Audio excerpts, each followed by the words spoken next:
Welcome to Land Academy. I'm Jack Butala. I'm Jill DeWit. We show you how to buy real estate for half of what it's worth. And sell it on the internet really fast. We are Jack and Jill, and this is the Jack and Jill Show too. With over 15,000 completed transactions, we're the experts at acquiring property. Of all kinds, not just land. For half price and flipping them for way more. All right, let's get this show started. Jack Butala with Jill DeWit. Hi. Welcome to our show today. In this episode, Jill and I talk about why debt is the root of all evil. Maybe literally. Before we get into it, let's take a question posted by one of our members on the LandInvestorscom online community. It's free. Okay. Nick asked, my initial offer was $6,500, but I paid $7,500 and all of closing. For a piece of real estate. Right. There's a 20 piece of real estate. I'm in it. So now I'm in for $8,520. Love it. My sales price is $18,499. And I decided I would go down to $17,000 if a buyer negotiated. Well, Nick's got an offer. The buyer offered $15,000 and they pay all closing costs, which is approximately $1,000 to $1,200. All right. Nick says, I want to double my money, but $6,500 net is nothing to turn my nose up to. No, it's not. This is right. Nick, I think you kind of won. I think you knocked it out of the park. I think you're fine. Are we really going to say, oh man, I mean, 85, I really want to double my money. So I'm an extra 2,000. I could say I doubled my money, but come on. I think we did just fine. This is the thing that we always talk about. On what planet and in what industry can you still get something, north of 50% profit consistently? Yeah, consistently. It's not the norm. Right. So you did nothing wrong. Don't get greedy and don't hold out. Don't say I'm going to pass on this offer because I'm going to hang out for, 18.5 and just sit on it for 6 months. Don't do that. Take the money and reinvest and do it again and again and again. Right. So you're going to get $15,000 in a couple of weeks, or let's say just 30 days. Because it looks like if they're closing costs like that, you're going through escrow, which I think you really could reduce, by the way. $1,000 to $1,200 for closing a property like this is way too much. Should be closer to $300. Anyway, you're going to get a $15,000 check here soon, and you better be ready. And no, here's the key to really maximizing your profit. It's not about this one deal. You just got to keep using that 15 grand. You make that 15,000, 20,000, and then 25, and then 30, and then 50, and 150, and then 250. 250 grand's gonna right around the corner if you keep this attitude that you have right here. Yeah, it's a personal preference thing. We have members that we get calls all the time, Jill and I, that they wouldn't do this deal. They pound on the desk. My sales price is $17,000 and that's it. And then 6 months later, they're like, I should have taken that $15,000 offer. And that's okay. So, what was I going to say? Well, I love when I hear people like this situation, like even right now, he's like, gosh, should I take this? Heck yeah. We've had people often on our weekly member calls that are saying, oh, I screwed it all up with these numbers. We're like, what do you mean you screwed it all up? Hello, let's do the math together, shall we? This is winning. You did fantastic. It's an awesome deal. Go. Here's what I always say Keep doing it. To members or people I'm talking to. I always say, what if if there were 10 deals exactly like this right now, would you do the deal? So instead of 6,500 net, it's 65,000 net. And everyone says yes. Oh, yeah, I would do that. What's the difference? Nothing. It's just all in your head. Exactly. It's a personal preference situation. Here's my personal preference. And this is how I run acquisitions and sales. I do not negotiate price on the buy side because there's so many offers coming in. I don't care. It's not worth it for me to negotiate. On the sale price, I'll pretty much take anything. I shouldn't say that on the air. Really? Because I just want to do the deal. I'll negotiate all day long on sales price. I mean, in fact, I don't even negotiate. In this deal, they said, I'll give you $15,000 and I'll pay the costs. I say, yep, sign it right there. Done. As fast as the conversation can go, if we can get the next one done. I didn't know that. Yeah.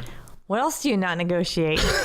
Or what will you negotiate, I should say? What can I offer you? You're going to go, well, this is good. What can I offer you? You're going to go, oh, sure, Jill, fine. Honestly, Jill, I say this to you as your mate. Okay. The faster it is, my exponential answer to yes is speed. If I don't have to spend any time on it or do any stuff, everybody gets what they want. All right. When's the last? So here's what I'm going to do. Think of the kids when they come to you. You want to get out of the store fast? Yep. Buy me this purse right Done. now. We can be out of here. That's it. Oh, that's all I have to do? Buy me these diamonds. Got it. If it's going to take a half hour, it's not going to happen. I really need a nice necklace for this party. Done. Come with me. 5 minutes. I'll grab it and let's go. Yep. Oh. It's speed. Well, you're going to be sorry you told me that. No, I'm not. No, I'm not, because we can both win. Like, if I never have to go to the store No, again. you know me. You know what's so funny about us is even now, I used to. Why is it the more I don't want to say more money, but the more I have available to me, the more cautious I am. Maybe because I work really hard for what we have, and so I don't throw money around. I really try to be careful. So I would never do that to you is what I'm trying to get at. If one of the kids came to you and said, here's 2 ways to approach getting an Xbox. Here's approach A. Okay. Mom, I'm a straight A student and I'd really like to buy an Xbox. It costs $300. Are you cool with that? That's option A. Are you asking the question now? Number 2. Okay. Mom, I did a bunch of research, and I think that if we go on Sunday morning to this place to get an Xbox, and it's going to cost $300.25, I really, really would like you to consider it, and on and on and on. Oh, of the 3 kids, I can tell you how each one of them would approach that, and which one's going to get it the fastest. I know, but they still need to work for it. Yeah, I agree. Let's not just. But if they're getting throw straight things A's, at that's them. working for it in my mind. Okay. We differ on that too, but okay. So, I mean, my point is, everybody wants a soundbite. I don't care who you are. A full sentence, 1 to 2 sentence soundbite, and just to get it done, so we can go play. That's human nature. Like that can't be the only thing. We'll see. Let's see. Go ahead. See, now you're dragging it. I think it comes down to gender. No. Certain women want. No, because things- you know that because of the 3 kids, I have a gender thing that's never mind. We all have our favorites. How do I say this with respect and poise? There are things that women love to make last a long time, and there are things that men just want to kind of be done with, done quickly. And I'll let your imagination run with that. Are you talking about in the bedroom? Yeah. Oh, I like. That's exactly what I'm talking about. I'm like, do I go there? Now's the time for me to read a sentence. Gee, move on. If you have a question or you want to be on the show, reach out to either one of us on LandInvestors.com. Maybe we want to get it over with sometimes too. Well, usually you don't start. Yeah. Usually you just don't start it at all. Like today. Like this Like this show. Oh my gosh. Oh, good. All right. Today's topic. Quick. Get to the topic. There is a topic today. Quick.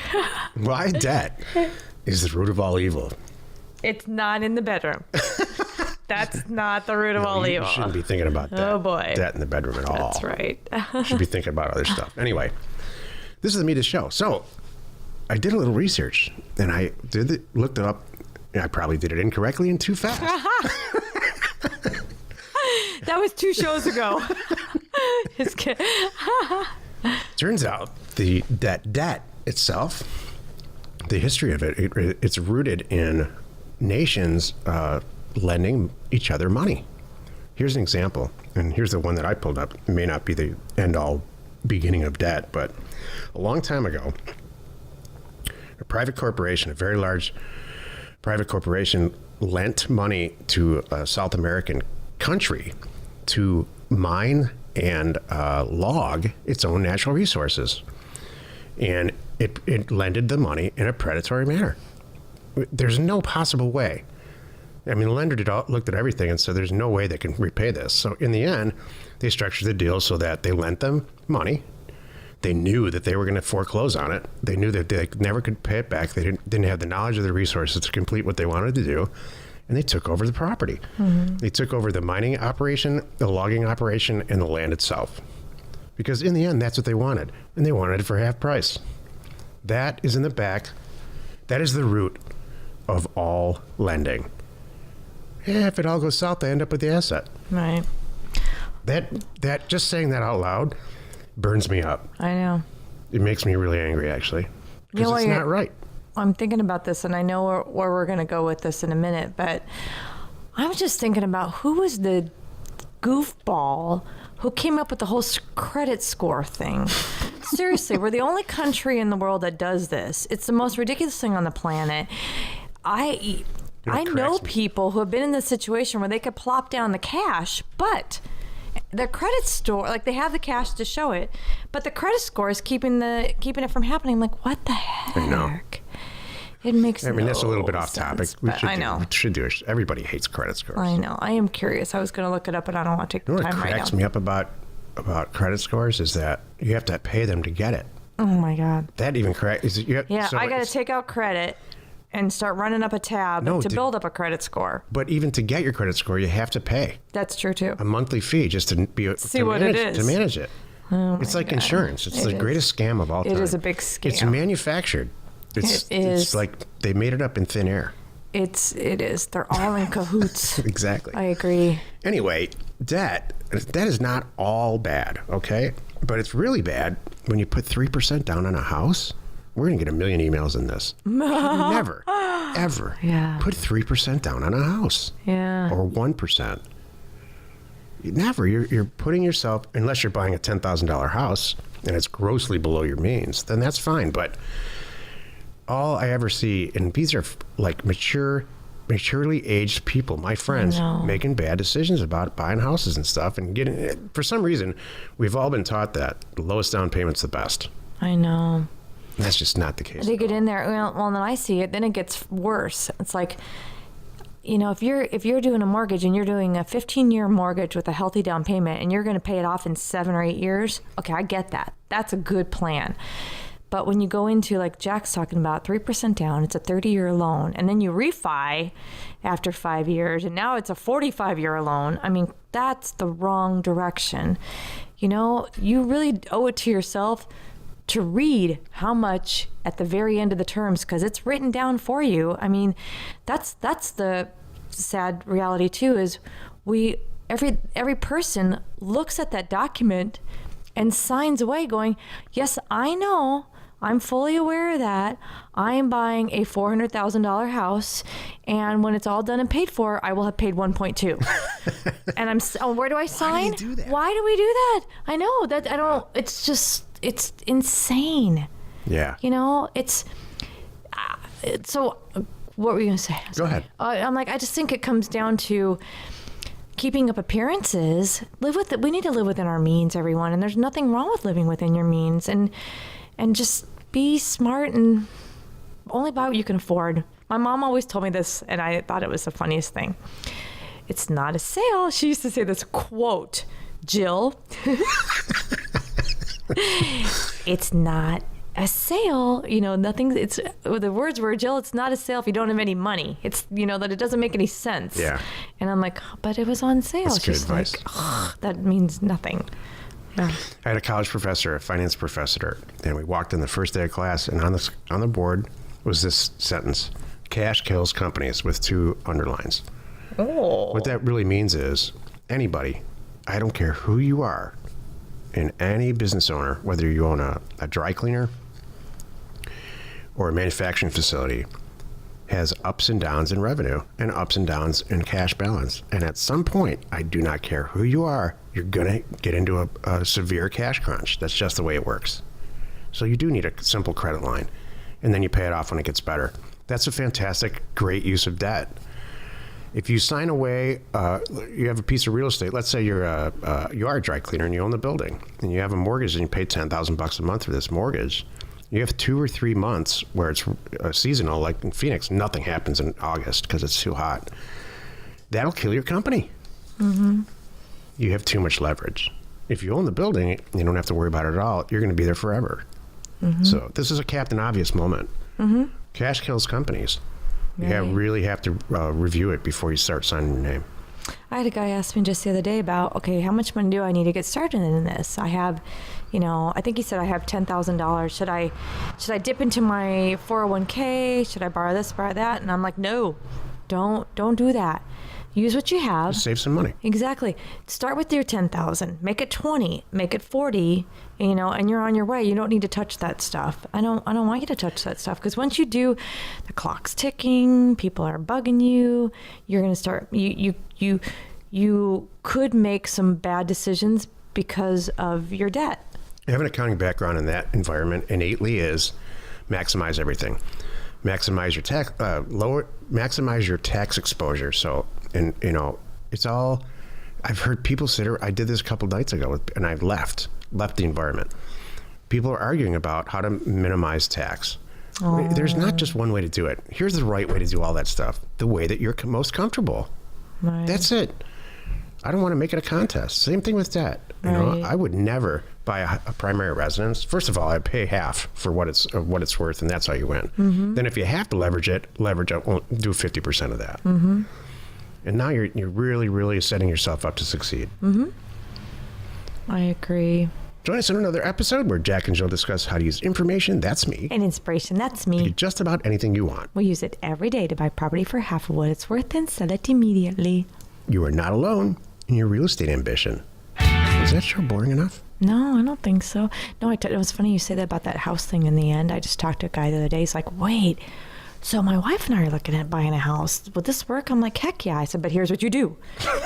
Do not send her driving around yet.